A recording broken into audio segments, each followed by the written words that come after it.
From KUNC and the NPR network, this is In The NoCo. I'm Erin O'Toole. A stolen idea for a novel, an angry social media post, and an online backlash that engulfs the main characters. These are the elements of an intriguing new novel by Colorado author R.L. Maizes. The writer says it draws on some of her own experiences. And the novel raises thorny questions about who gets to own an idea, who gets to tell a particular story, and the tension of writing a novel in an age of social media tirades. A Complete Fiction was just released on Tuesday. R.L. Maizes, who lives near Boulder, joined me to talk about it.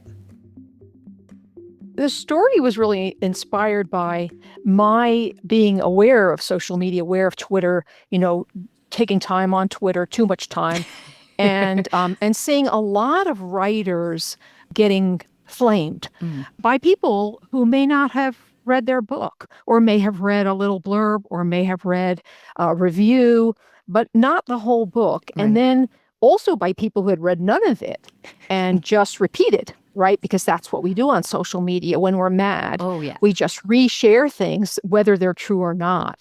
So I saw that happening to writers, and my heart really hurt. I know what it takes to write a book.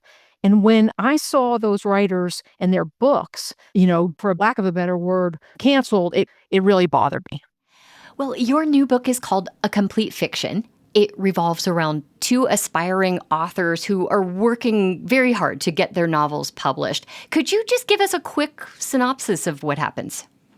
The book is about a writer who goes on social media to accuse an editor of stealing the novel she submitted to him for publication, and who is then herself accused of revealing her sister's secrets in the book. I mean, this story kind of sounds like a writer's nightmare. Editors stealing book ideas, family members saying, "Don't talk about me." How common are these issues for people who write novels? They're super common.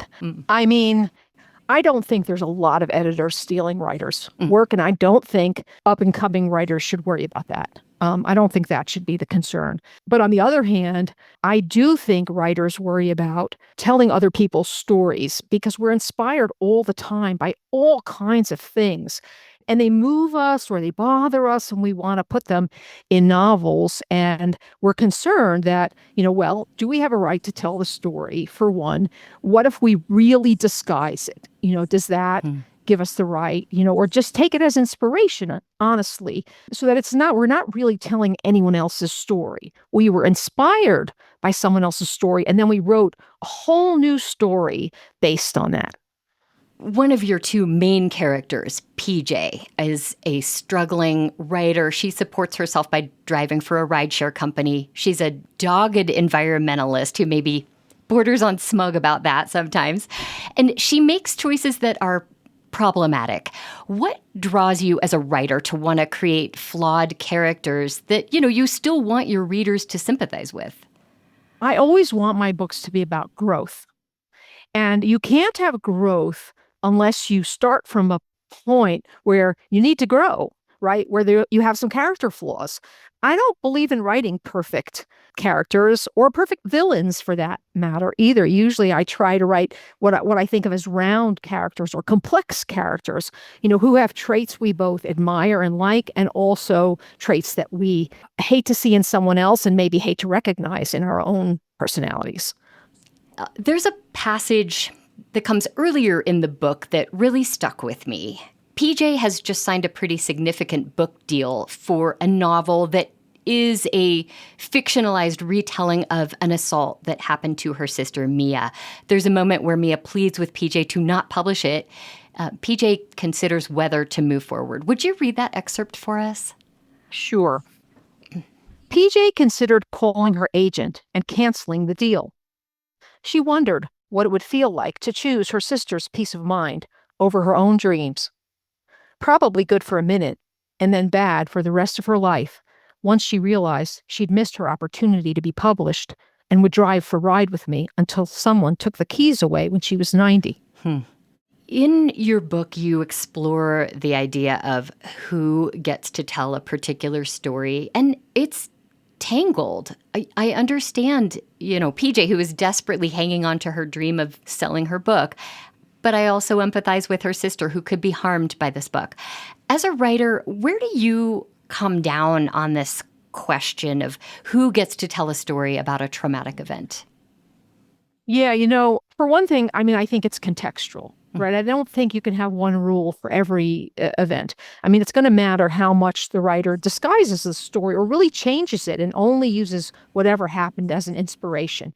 But the other thing is, I mean, memoir would be very different, right? Nonfiction would be very different than fiction. I would have a much harder and fast rule that you can't hurt someone in that way in nonfiction than I do in fiction, simply because, again, as fiction writers, we have the liberty to totally change something so that we get at the heart of the matter, but we're not exposing anyone. Right. And it is something to keep in mind, too. It's like, who is going to be harmed, but who might be helped by hearing a story? Absolutely. I thank you so much for saying that. Sometimes in this debate, we sometimes forget that it's a writer's job to tell stories. That's our mission. It's a writer's job to tell stories that have meaning.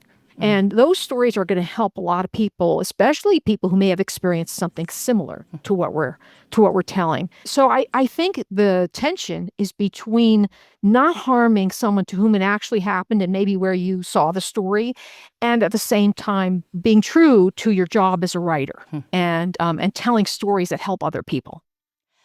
The book explores the challenges of being a writer in our very online society. A writer almost has to be on some kind of social media, maybe all the platforms, but this is a space that's filled with hot takes and cancel culture. As an author yourself, what do you think is the impact of this on art and the creative process? Yeah, it makes writers, I'm sure other artists as well, hesitant to tell stories. And I think that's really a bad thing. If you're thinking to yourself, oh, wow, someone's not going to like this, and therefore you don't tell a story, then the world is robbed of those stories. And we all need stories. Human beings live, on stories. We tell them ourselves. Non-writers tell stories all the time. You tell stories all the time. Sure.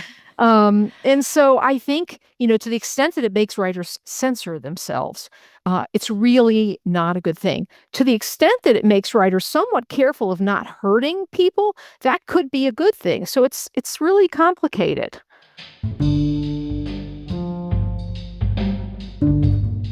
That's Colorado author R.L. Maizes talking with me about her new novel, A Complete Fiction, which was just released earlier this week.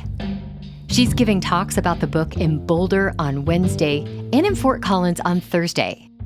We'll have links in our show notes and at KUNC.org where you can learn more.